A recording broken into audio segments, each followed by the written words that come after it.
Bonjour à tous et bienvenue à ce webinaire pardon, qui vous est proposé par Hydronic Flow Control. Je suis Sophie Kello-Gagnant en charge des formations techniques pour les marques Flamco et Comap. Je vous propose aujourd'hui de parler du contrôle des émetteurs et vous allez voir que c'est aussi un moyen d'économiser de l'énergie. Ce webinaire va durer une trentaine de minutes. Vous pouvez poser des questions à l'écrit, comme d'habitude, et je vous répondrai après le webinaire. C'est parti. Alors, en termes de sommaire, je vous propose de commencer par une partie un petit peu théorique, un peu mathématique, sur les paramètres de dimensionnement des émetteurs. Ça nous permettra de bien comprendre la suite. Ensuite, on se remettra dans le contexte de l'efficacité énergétique, avec notamment les prérequis pour que l'ensemble fonctionne correctement. On abordera ensuite les solutions techniques, l'ensemble thermostatique. On est autour du radiateur, donc l'ensemble thermostatique, la tête programmable et l'ensemble des solutions qu'on peut mettre en place avec un thermostat programmable. Donc, c'est plutôt la partie configuration des réseaux et solutions techniques. On aura une vue d'ensemble. Et on terminera par une conclusion. Alors, tout d'abord, une partie un peu théorique sur le dimensionnement du réseau. On est plus axé radiateur, donc on va voir le dimensionnement ici des radiateurs. Alors, le point de départ du dimensionnement pour toute nouvelle construction, ou si on fait vraiment une grosse rénovation comme l'isolation des murs par l'extérieur, par exemple, il faut démarrer des déperditions. Ce sont les déperditions qui vont nous permettre de savoir quelle est la puissance qu'on doit installer pour chauffer le logement. Donc, les déperditions, c'est un calcul qui est normalisé, c'est fait par le bureau d'études.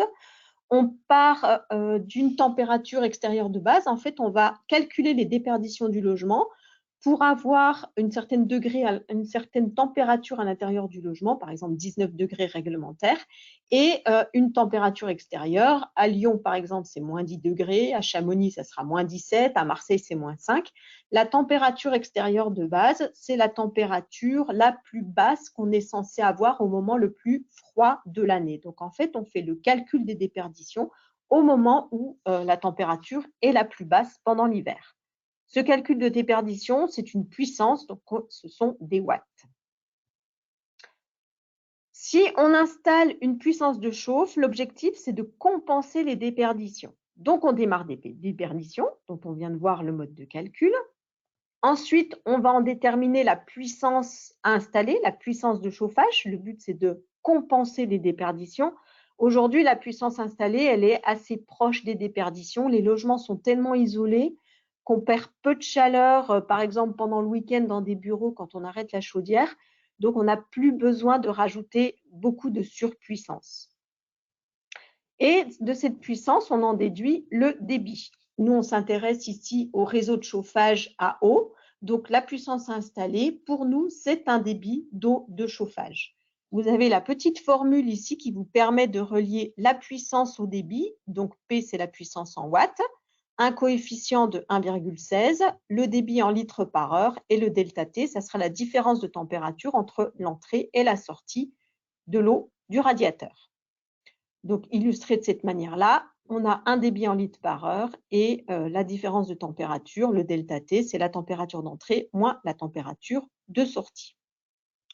Pour info, pour ceux qui aiment les calculs, le 1,16, c'est ni plus ni moins que le rapport du CP de l'eau, donc la puissance calorifique, 4180, divisé par 3600, de manière à pouvoir utiliser des litres par heure pour le débit et une puissance en watts.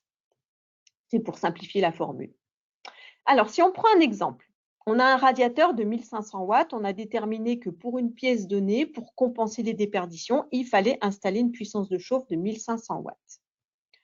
Si le régime d'eau de la chaudière, c'est 70 degrés, 55 degrés, avec un delta T de 15, donc ici à la chaudière, donc c'est ce qu'on appelle la courbe de l'eau en fait, on va avoir un débit d'eau qui va être de 86 litres par heure en utilisant la formule de calcul que je vous ai donnée. Donc, pour avoir 1500 watts de puissance, ça veut dire qu'il faut régler un débit à 86 litres par heure.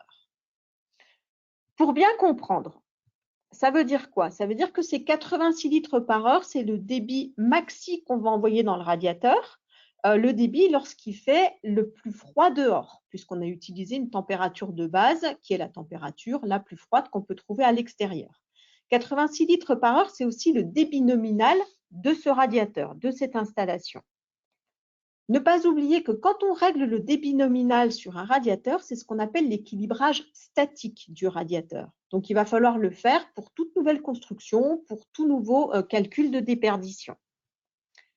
Si le débit est inférieur à 86 litres par heure, eh bien, il fera froid dans le logement, et c'est là où on a des locataires qui se plaignent parce qu'on n'a pas le débit, il n'a pas été réglé, il fait froid, et même si on ouvre en grand la robinetterie, et même si on a un thermostat qu'on règle au plus chaud, bah, ça ne changera rien. Si le débit n'a pas été réglé, il n'a pas été réglé. Si on n'a pas 86 litres par heure, il fera froid.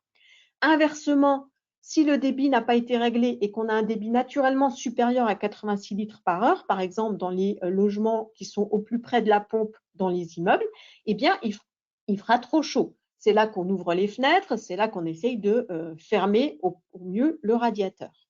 Donc, attention à ce réglage du débit, c'est lui qui va apporter le confort. Les points de vigilance, là, on est en train de parler du débit au niveau du radiateur.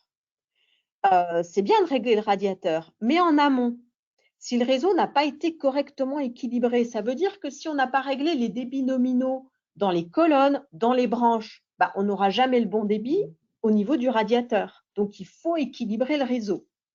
Mais avant d'équilibrer le réseau, si on a un réseau qui est emboué, on ne peut pas régler correctement des débits, on ne peut pas régler correctement des delta P, donc on ne peut pas l'équilibrer. Donc, il faut de l'eau de bonne qualité. De l'eau de bonne qualité, ça veut dire de l'eau qui ne contient pas d'air. Un réseau qui ne contient pas d'air, puisque c'est l'air qui va former la plus grosse partie de la boue.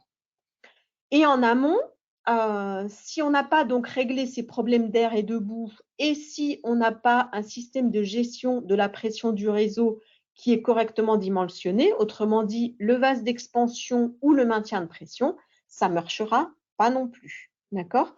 Donc, tout ça pour dire que si on règle correctement les émetteurs, c'est bien, mais si toutes les étapes en amont, comme l'équilibrage, l'évacuation de l'air, le nettoyage du réseau pour enlever la boue et un système de gestion de la pression qui est mal dimensionné, ça ne peut pas marcher. Donc attention, il ne faut pas se limiter uniquement à la partie terminale. Si on veut se remettre dans un contexte d'efficacité énergétique, c'est la slide que vous voyez ici à l'écran. Avant de faire le réglage des émetteurs, qui est en fait le pavé le plus à droite de ma slide, donc pour avoir une optimisation de la consommation énergétique, avant, il faut un équilibrage qui soit fait correctement. Donc, c'est le réglage des vannes, la régulation des débits, la régulation des delta P, etc.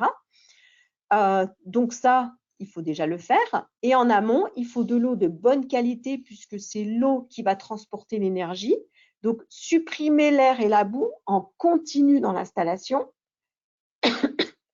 Et en amont encore de ça, il faut bien qu'il y ait de l'eau jusqu'au point le plus haut du réseau, autrement on va rentrer de l'air. Donc, il faut une régulation de la pression du réseau qui soit faite correctement. Donc, attention à ces 4 piliers. Il nous faut vraiment ces 4 piliers pour qu'à la fin, on ait une optimisation. Excusez-moi, j'ai la voix cassée. Une optimisation de la consommation énergétique et le confort. Chose que je rajouterais à ce niveau-là, c'est que autant l'équilibrage et le contrôle des émetteurs font partie des opérations qui vont être notamment valorisées à travers des CEE.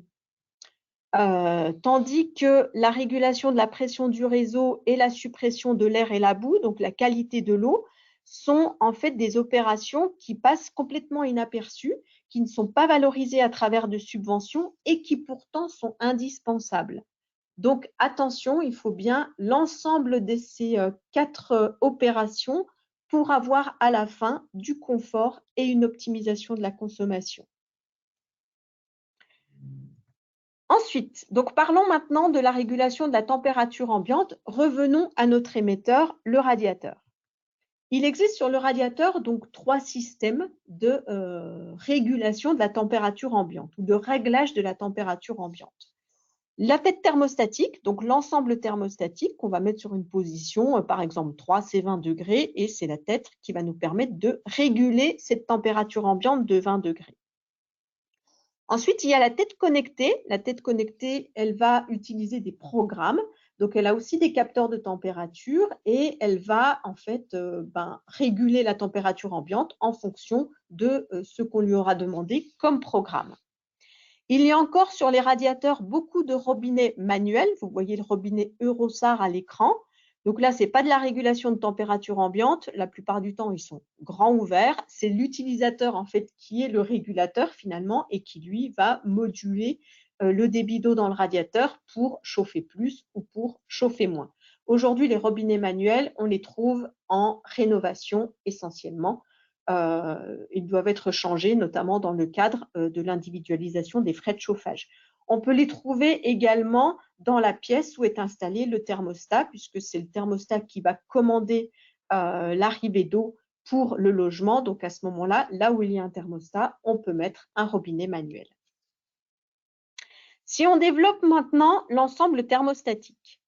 L'ensemble thermostatique, qu'est-ce que c'est? C'est un robinet thermostatique ou un corps thermostatique sur lequel est posée une tête thermostatique. Donc, à l'écran sur la gauche, vous avez le robinet thermostatique de Comap avec une tête Senso. Vous voyez que ce sont des positions sur l'index. Et à la droite de l'écran, vous voyez l'ensemble en coupe. Donc, ce qui est important, c'est qu'on a donc l'arrivée d'eau par le bas et la sortie d'eau côté radiateur ici sur la gauche. Et en fait, notre ensemble thermostatique, qu'est-ce que c'est? C'est un bulbe thermostatique qui va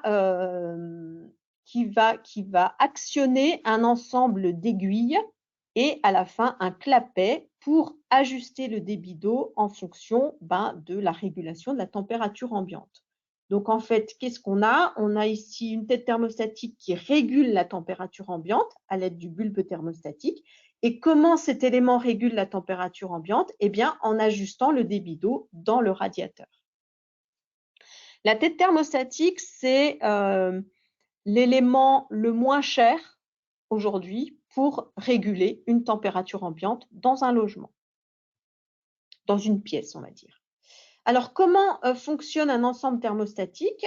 Sur la gauche, vous avez en coupe ici un schéma d'une tête thermostatique avec l'ensemble aiguille plus clapet et l'arrivée d'eau dans le radiateur. Imaginons que notre tête thermostatique est positionnée sur 3. 3, ça veut dire qu'on cherche à réguler 20 degrés dans la pièce. S'il fait froid dans cette pièce, s'il fait par exemple 19 degrés, qu'est-ce qui va se passer? Le bulbe thermostatique va se contracter et en se contractant, il va permettre à l'ensemble aiguille plus clapet de remonter et ainsi d'admettre plus d'eau dans le radiateur. Et le radiateur va chauffer pour aller jusqu'à 20 degrés. Si inversement, et c'est ce que vous voyez sur la droite, il fait chaud dans la pièce, il fait 22 degrés et on cherche à réguler 20 degrés, le bulbe thermostatique se dilate. En se dilatant, il vient appuyer sur l'ensemble aiguille plus clapet et fermer l'arrivée d'eau. Donc, on arrête de chauffer et c'est ainsi qu'on régule la température. Bien entendu, ce bulbe thermostatique passe son temps à se contracter et à se dilater. Donc, en fait, le clapet passe son temps à monter et baisser en suivant de manière à réguler au plus proche, au mieux, la température ambiante. Les corps thermostatiques. Donc, il existe plusieurs têtes thermostatiques, mais globalement, les têtes thermostatiques fonctionnent toutes de la même manière avec un bulbe thermostatique et suivant la position de l'index, par exemple position 3, on cherche à réguler une température. Les corps thermostatiques, il en existe plusieurs différents. Ici, les corps de Comap, vous avez 3 corps thermostatiques différents. C'est ce qu'on trouve sur le marché. Vous avez sur la gauche, avec une bonnette grise, le robinet dit à cavée fixe ou fixosar. Au milieu, vous avez le robinet à cavée variable dit variosar avec sa bonnette orange. Et sur la droite, vous avez un robinet auto-équilibrant, ici autosar. Qu'est-ce qui va distinguer les 3 robinets? En fait, le robinet à cavée fixe, on verra il n'y a pas de position dessus, donc il ne permet pas de régler le débit. Le robinet à cavité variable et le robinet auto-équilibrant sont des robinets avec des positions, donc on va pouvoir régler le débit avec. Quand je dis régler le débit, je parle du débit nominal dans le radiateur, le fameux 86 litres par heure qu'on a calculé précédemment pour notre radiateur de 1500 watts. Le robinet AutoSAR a de plus une fonction auto-équilibrante, donc c'est-à-dire qui va faire en sorte que le débit qu'on aura réglé ne sera jamais dépassé. Je n'en parlerai pas ici, je ne vais pas développer l'AutoSAR ici. Sachez que sur YouTube, il existe des webinaires dédiés au robinet auto-équilibrant AutoSAR. Donc la différence entre ces deux typologies de robinets, c'est que pour le robinet à cavité fixe, le robinet à cavité fixe ne se règle pas, il est non réglable. Ça veut dire que le débit nominal va être réglé avec le raccord de réglage en nombre de tours. Aujourd'hui, ça se fait de moins en moins parce que honnêtement, c'est fastidieux d'aller régler un raccord de réglage, il faut compter des tours. Donc, on utilise beaucoup plus les robinets dits à cavité variable, c'est-à-dire avec des positions. Et en fait, on va pouvoir régler le débit nominal avec le robinet thermostatique. Il y a à l'intérieur une clé de réglage qui permet de régler le débit. À ce moment-là, le raccord de réglage est juste posé. On l'oublie parce que de toute façon, il est vendu grand ouvert, donc il ne sert pas du tout à régler. N'oubliez pas qu'ici, on règle le débit nominal, autrement dit, on fait l'équilibrage statique du radiateur. La tête qui vient derrière va donc ajuster un débit qui sera compris entre le débit nominal et 0, pas de débit, de manière à ajuster cette température ambiante qu'on souhaite avoir dans le logement. Comment on règle le débit nominal? Ici, l'exemple du robinet VarioSAR. Le VarioSAR est vendu avec une clé de réglage noire. Et en fait, idéalement, on va utiliser l'appli MyComap. L'appli MyComap, c'est une manière vraiment simple d'avoir accès à la position du robinet. Autrement, il faut des abacs avec des droites, des échelles logarithmiques, etc. Donc, ça pique un peu les yeux. Avec une appli, ça va beaucoup plus vite. Avec l'appli MyComap, il suffit de rentrer dans le robinet VarioSAR qu'on veut un débit. Par exemple, ici, j'ai pris l'exemple de 65 litres par heure. Si on veut 65 litres par heure, eh bien, la position sera la position 4. Et bien, pour ça, il suffit de mettre la flèche qui est sur la clé, donc on ne la voit pas forcément très bien ici, la flèche de la clé en face du numéro 4 du robinet. Ou s'il y a une encoche dans le corps du robinet, on peut mettre aussi le 4 de la clé en face de l'encoche du robinet. Mais aujourd'hui, vous trouverez plutôt ceci. Donc, la flèche de la clé en face de la position 4. Et ça y est, c'est réglé. On peut tourner la clé autant qu'on veut. C'est une rampe de réglage. De toute façon, on revient toujours en position 0. Donc, on ne peut pas se tromper. Alors, l'évolution dans l'AVT. L'AVT, qu'est-ce que c'est? Un petit mot sur la partie en fait réglementaire. L'AVT, qu'on appelle aussi variation temporelle, c'est ce qui permet de caractériser la performance de l'ensemble thermostatique, c'est-à-dire la précision de la régulation de la température ambiante. C'est quelque chose qui est déjà bien connu, notamment dans les projets neufs, on les trouve dans les CCTP, et l'AVT va être utilisé pour le calcul d'énergie du nouveau logement. On l'utilise dans les logiciels de calcul de consommation RT 2020. Pour utiliser la VT avec la vraie valeur de VT, il faut que cette VT soit certifiée. L'organisme certificateur, c'est Certita. Et dans les projets neufs, dans tous les CCTP, aujourd'hui, on voit la demande d'une VT 0,2. Plus la VT est basse, plus en fait le système est performant. Comap a sorti une tête Sensity VT 0,1 il y a quelques années pour montrer qu'on était capable de proposer des produits qui étaient très performants en matière de régulation de température ambiante. Donc, on est précis en termes de régulation. Aujourd'hui, ça change un peu. En fait, avant, on calculait une VT et la VT calculée était utilisée. VT 0,2, donc on a un robinet VT, un ensemble thermostatique et une VT de 0,2, on utilisait cette VT de 0,2. Aujourd'hui, ça a changé au niveau réglementaire, on fonctionne par fourchette. Ça veut dire que lorsque la VT calculée va être comprise entre 0 et 0,4, on va utiliser 0,2 dans le logiciel de calcul. Si elle est comprise entre 0,4 et 0,8, on va utiliser la valeur moyenne, médiane, donc 0,6 dans le logiciel de calcul. Et si la VT est comprise entre 0,8 et 1,2, on utilisera une VT de 1. La problématique dans ce cas de figure, c'est que ça veut dire que si on calcule une VT de 0,4, c'est une VT qui finalement n'est pas terrible et dans le logiciel de calcul, on va utiliser 0,2. Donc attention, en fait, dans vos projets, continuez à vous intéresser à la vraie valeur de la VT. Si on vous propose une VT de 0,2, une vraie 0,2, eh bien, vous aurez quelque chose de plus performant que si vous utilisez un robinet qui a une VT, un ensemble thermostatique qui a une VT de 0,4 et que vous aurez mis 0,2 dans votre logiciel de calcul. Donc attention entre le produit, entre la vraie VT et la VT que vous allez utiliser dans le logiciel. Faites bien attention à toujours acheter des produits qui ont une VT de 0,2 puisque c'est ce que vous voulez dans vos projets. Attention à ça. Donc, n'oubliez pas aussi qu'une baisse de VT de 0,1 permet de gagner 2% sur le CEP chauffage. Donc, ce n'est pas rien. Entre 0,4 et 0,2, vous allez donc gagner jusqu'à 4% sur le CEP chauffage. Donc, attention. Prenez bien une VT de 0,2. Choisissez des produits performants. Alors, un mot maintenant sur la tête programmable. Quels vont être les atouts de la tête programmable comparativement à la tête thermostatique? Quand on a des têtes programmables, eh bien, dans la tête, c'est une tête intelligente. Il n'y a pas d'intelligence dans les produits. En fait, l'intelligence est dans le cloud. C'est le cas du Comap Smart Home de Comap. C'est ce que vous voyez à l'écran ici.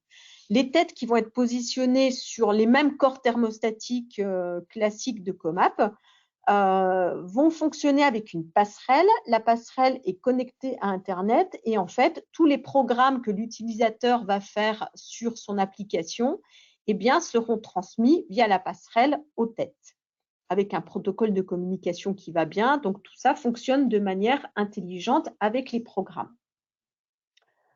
L'interface utilisateur va permettre plusieurs choses. Ça va permettre notamment de définir les températures de confort, de nuit, d'absence. Ça va permettre d'associer les programmes aux têtes. Donc, on peut avoir un programme par tête. On peut avoir un programme pour plusieurs têtes, par exemple un programme pour des chambres. On peut piloter plusieurs têtes en même temps, les affecter à des zones. Et il existe aussi un mode anticipation, c'est-à-dire que si on veut avoir 20 degrés, 21 degrés à la maison quand on arrive à 18 heures, eh bien, le système va savoir qu'il faut mettre en route le chauffage avant 18 heures pour avoir la température de confort à l'intérieur du logement. Dans les choses qu'on va trouver en plus, il y a aussi un suivi et qu'on va pouvoir corréler à la météo, donc suivi des périodes de chauffe. Et si on relie un index aussi, si on insère un index gaz, un index électrique, on va pouvoir aussi déterminer ce que ça nous coûte en termes de chauffage en fonction des périodes de chauffe. Donc ça, c'est des choses en plus par rapport à la tête thermostatique. Je dirais la chose qui est vraiment la valeur ajoutée de la tête programmable par la tête thermostatique, c'est tout d'abord le fait d'avoir des programmes et le fait que lorsqu'on n'est pas à la maison, on peut intervenir sur son système de chauffage. La tête thermostatique, si on est parti en week-end et qu'on a oublié de baisser le chauffage, eh bien c'est mort pour tout le week-end, ça va chauffer. Les autres valeurs ajoutées de la régulation intelligente via la tête programmable, c'est tout d'abord la détection fenêtre ouverte. Au mois de janvier, on aère sa pièce, on ouvre en grand les fenêtres. Qu'est-ce qui se passe? La tête connectée va s'apercevoir que la température chute du fait de l'ouverture de la fenêtre et va couper le chauffage. La tête thermostatique, elle, si elle voit une température qui baisse, elle va se mettre à ouvrir l'arrivée d'eau pour chauffer. Il y a aussi la dérogation temporaire qui se bloque si on est, par exemple, dans des applications collège, lycée, etc. Ça veut dire qu'on peut intervenir sur la tête elle-même pour monter ou pour augmenter la chauffe ou baisser la chauffe. Et le mode été pour les têtes thermostatiques, qu'est-ce que c'est? Le mode été, donc on n'a pas d'eau de chauffage qui circule, la chaudière est arrêtée. Néanmoins, si les têtes thermostatiques sont sur 3, eh bien, elles vont chercher à réguler 20 degrés pendant tout l'été. Et si dans le logement, il fait 28 degrés parce qu'on est plein sud et qu'il fait hyper chaud, eh bien, ça veut dire que le clapet va rester collé contre le siège du robinet pendant tout l'été. Et arrivé à la saison de chauffe, on n'arrive plus à mettre en chauffe, le clapet est collé contre le siège. Donc, ça pose des problèmes. Pour la régulation intelligente, eh bien, la tête, le Comap Smart Home de Comap, la tête connectée a un mode été, c'est-à-dire que la tête assure que tout est ouvert pendant l'été. On n'aura pas de problème d'adhérence en fin d'été. Donc, voilà les valeurs ajoutées de la tête connectée par rapport à une tête thermostatique. Alors, voyons maintenant les applications. En fait, ça dépend de la typologie du réseau. Si on est en réseau horizontal, ça veut dire qu'on alimente l'appartement et que ensuite on va alimenter donc les radiateurs de l'appartement, mais on raisonne par appartement. Donc à ce moment, c'est la maison individuelle, c'est dans le logement collectif si on raisonne par appartement. Donc quand il y a une chaudière individuelle, par exemple une chaudière murale, ou s'il y a une vanne de voie à l'entrée du logement. À ce moment-là, qu'est-ce qu'on va faire en termes de solution? On va utiliser un thermostat, puisqu'on peut gérer l'arrivée d'eau au niveau du logement complet, et des têtes thermostatiques ou des têtes programmables. Le deuxième cas de figure, c'est si on est en réseau vertical. Donc là, ce sont des immeubles, par exemple, des années 70, du logement collectif. À ce moment-là, on a une chaudière qui est centralisée, on alimente des colonnes et comme vous le voyez à l'écran, les colonnes vont alimenter, par exemple, tous les radiateurs des cuisines qui sont superposés. On ne peut plus mettre de thermostat puisqu'on ne peut pas gérer l'arrivée d'eau au niveau de l'appartement au complet. Donc, à ce moment-là, on va utiliser des têtes uniquement sur les radiateurs, des têtes thermostatiques ou des têtes programmables. Si on regarde les configurations avec un thermostat, eh bien, il y a deux cas de figure. La chaudière murale ou chaudière au sol, dans le cas d'une maison. À ce moment-là, si on raisonne, si on installe le Comap Smart Home, on aura le thermostat dans le logement, dans la pièce à vivre ou dans le couloir, histoire que le thermostat ne soit pas exposé au soleil, qu'on ne soit pas dans la pièce la plus chaude. Et le module de chauffe donc, qui discute avec le thermostat sera lui connecté à la chaudière puisque son rôle c'est de arrêter et mettre en route la chaudière en fonction de la demande du thermostat. Si on a des vannes de voie à l'entrée des logements, donc ici vous voyez les colonnes et à chaque fois vous avez donc un CIC, eh bien on va avoir le thermostat toujours dans le logement et le thermostat va piloter en fait la vanne de voie qui est à l'entrée du logement via le module de chauffe qui lui est connecté à la vanne de voie et qui va fermer, ouvrir l'arrivée d'eau en fonction de la demande du thermostat. Donc voilà pour l'emplacement du thermostat. Ensuite, on va rajouter des choses. Si on raisonne thermostat plus tête thermostatique, eh bien, on va mettre le thermostat dans la pièce à vivre ou dans le couloir, enfin là où on a une zone plutôt froide, d'accord, pour que l'arrivée d'eau la plus importante soit commandée par le thermostat au niveau du logement. Et ensuite, les têtes thermostatiques seront positionnées dans les autres pièces de manière à faire de l'abaissement de température. Les têtes vont pouvoir limiter l'arrivée d'eau qui arrive dans le radiateur.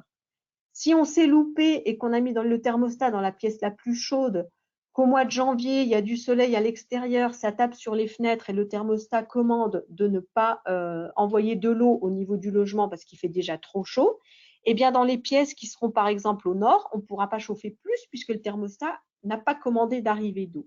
Donc vous voyez, c'est le thermostat dans la pièce la plus froide et les têtes dans les autres pièces pour abaisser la température, pour limiter les arrivées d'eau dans les radiateurs des autres pièces.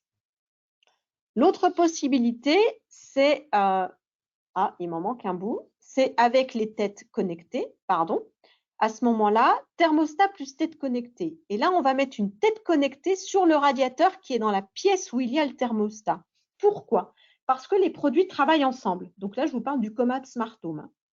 En fait, le thermostat va donc demander une arrivée d'eau dans le logement. Mais si jamais le thermostat ne demande pas suffisamment d'eau et qu'on ne veut pas faire de l'abaissement de température dans les autres pièces, mais on a besoin de plus de chaleur, par exemple dans une chambre ou dans un bureau, on travaille dans le bureau, on a besoin de chauffer le radiateur, mais on n'a pas besoin de chauffer spécialement la pièce à vivre et les autres pièces. À ce moment-là, la tête programmable va prendre le pas sur le thermostat et demander de l'eau pour chauffer la pièce dans laquelle on se situe, ici le bureau. Dans la pièce à vivre, le thermostat aura donc ne va donc pas piloter l'arrivée d'eau, c'est la tête du bureau qui va le faire, et la tête qui est dans la pièce à vivre va faire, elle, de l'abaissement de température pour se corréler à la demande du thermostat. Donc ici, on pourra avoir un mode économique, un mode confort, on pourra ajuster les besoins en eau de chaque pièce en fonction des demandes. Donc c'est une manière intelligente ici de gérer toutes les pièces. N'oubliez pas, donc un dernier mot maintenant sur les robinets manuels. N'oubliez pas qu'il y a encore beaucoup de robinets manuels qui sont installés et pensez à la thermostatisation des robinets manuels. Si on a un robinet manuel Comap comme l'Eurosar et l'Universar, on va pouvoir changer le robinet manuel au cas par cas et le thermostatiser avec un appareil qui s'appelle le DémoBloc. Sur YouTube, il y a aussi une vidéo sur le DémoBloc et un webinaire. Donc, ça veut dire quoi thermostatiser? Ça veut dire qu'avec le DémoBloc, eh bien, on va enlever l'insert manuel qui était donc inséré dans le robinet, dans le corps du robinet qui est en place sur le radiateur. On va le remplacer par un insert thermostatique et donc pouvoir changer le robinet manuel pour un ensemble thermostatique. On peut faire ça si c'est un corps Comap, parce que les corps Comap pour les robinets manuels et les robinets thermostatiques sont les mêmes, et que le DémoBloc va permettre de faire cette thermostatisation lorsque le radiateur est toujours en eau. Donc, ça permet au cas par cas de changer des inserts. Ça permet aussi, si on a une problématique d'insert thermostatique qui a beaucoup trop d'années et qui commence à se corroder, de changer l'insert thermostatique en place. Donc, n'oubliez pas qu'on peut thermostatiser les robinets manuels de Comap. Je termine ce webinaire, une petite conclusion. Donc, le contrôle des émetteurs, on a dit on allait fixer, régler le débit nominal, c'est l'équilibrage statique. Ensuite, la tête thermostatique, la tête programmable, l'ensemble thermostat plus tête va permettre de piloter le débit d'eau en fonction de la température ambiante qu'on veut réguler. Ça permet d'avoir du confort. On va chauffer quand on en a besoin et on ne chauffe pas ou moins quand on n'en a pas besoin. Donc, ça permet aussi d'avoir de l'efficacité énergétique, d'optimiser ces débits de chauffage. Il va falloir adapter la solution en fonction du réseau. Si c'est un réseau vertical ou horizontal, on ne va pas faire la même chose et on mettra un thermostat lorsque le réseau est un réseau horizontal. Mais ne pas oublier que pour que ça fonctionne, il faut qu'en amont, les conditions soient respectées, soient remplies. C'est-à-dire qu'on ait de la pression dans le réseau et notamment de la pression en point haut pour que le réseau soit rempli d'eau, que notre eau qui permet de véhiculer la chaleur soit propre, donc pas de bulles d'air dans le réseau, pas de boue, donc il faudra installer des purgeurs, des séparateurs d'air, des séparateurs de boue, éventuellement une centrale de dégazage si le réseau est important. Et ensuite, une fois que ça c'est fait, il faut que le réseau soit correctement équilibré, c'est-à-dire avec des réglages de débit ou de delta P. Et idéalement, un équilibrage dynamique, ça permet d'optimiser la consommation énergétique. Donc, ce sont les prérequis. Ce webinaire est terminé. Je vous remercie de l'avoir suivi. Vous pouvez nous accompagner sur CoExpert, sur les réseaux sociaux. N'oubliez pas qu'on vous apporte des solutions techniques du générateur à l'émetteur. Moi, je vous dis à bientôt fin juin pour un prochain webinaire, toujours qui portera sur la pressurisation. Là encore, les histoires de pression, dynamique, statique. On verra un certain nombre de bases également. Et en attendant, je vous souhaite une excellente journée. Merci, à bientôt.